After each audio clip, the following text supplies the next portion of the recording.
నేను మొన్న కూడా ఇక్కడ ఎమ్మెల్యేలందరినీ కోరా,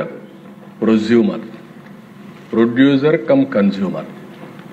నేనే నా ఇంటి మీద కరెంటు తయారు చేసుకుంటాం, అవసరం నేను వాడుకుంటా, మిగిలితే గ్రిడ్కి ఇస్తా, స్వాపింగ్ తిరిగి నాకు కావాలంటే నేను తీసుకుంటా, మంత్లీ బిల్లో అడ్జస్ట్ చేసుకుంటాం.